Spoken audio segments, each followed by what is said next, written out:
പിതാവായ ഏകദൈവത്തിൻ്റെ നാമത്തിലും അവിടുത്തെ ഏകപുത്രനും നിത്യ ആത്മരക്ഷകനുമായ യേശു ക്രിസ്തുവിൻ്റെ തിരുനാമത്താലും അവിടുത്തെ തിരുരക്തത്താലും ശരീരത്താലും തിരുശരീരത്താലും അവിടുന്ന് അയച്ചേക നിത്യസഹായകനായ പരിശുദ്ധാത്മാവിനാലും ആമേൻ. സങ്കീർത്തനം 6. ദുഃഖിതൻ്റെ വിലാപം. കർത്താവെ, കോപത്തോടെ എന്നെ ശകാരിക്കരുതേ, ക്രോധത്തോടെ എന്നെ ശിക്ഷിക്കരുതേ. കർത്താവെ, ഞാൻ തളർന്നിരിക്കുന്നു, എന്നോട് കരുണ തോന്നണമേ.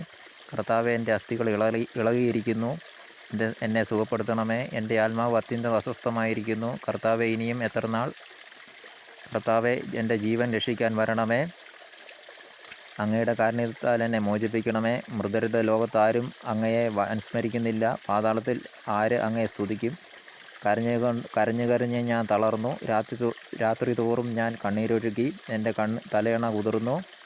കണ്ണുനീരുകൊണ്ട് എൻ്റെ കിടക്ക നനഞ്ഞു. ദുഃഖം കൊണ്ട് എൻ്റെ കണ്ണ് മങ്ങുന്നു. ശത്രുക്കൾ നിമിത്തം അത് ക്ഷയിക്കുന്നു. അധർമ്മികളെ എന്നിൽ നിന്ന് അകന്നു പോകുവിൻ.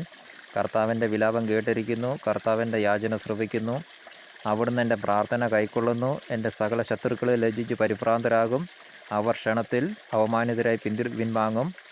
പിതാവായ ദൈവത്തിൻ്റെ നാമത്തിലും പുത്രനായ യേശു ക്രിസ്തുവിൻ്റെ തിരുനാമത്താലും അവിടുന്ന് പിതാവായ ഏകദൈവത്തിൻ്റെ നാമത്തിലും അവിടുത്തെ ഏകപുത്രനും നിത്യാത്മ രക്ഷകനുമായ യേശു ക്രിസ്തുവിൻ്റെ തിരുനാമത്താലും അവിടുന്ന് അയച്ച നിത്യസഹായകനായ പരിശുദ്ധാത്മാവിനാലും ആമേൻ.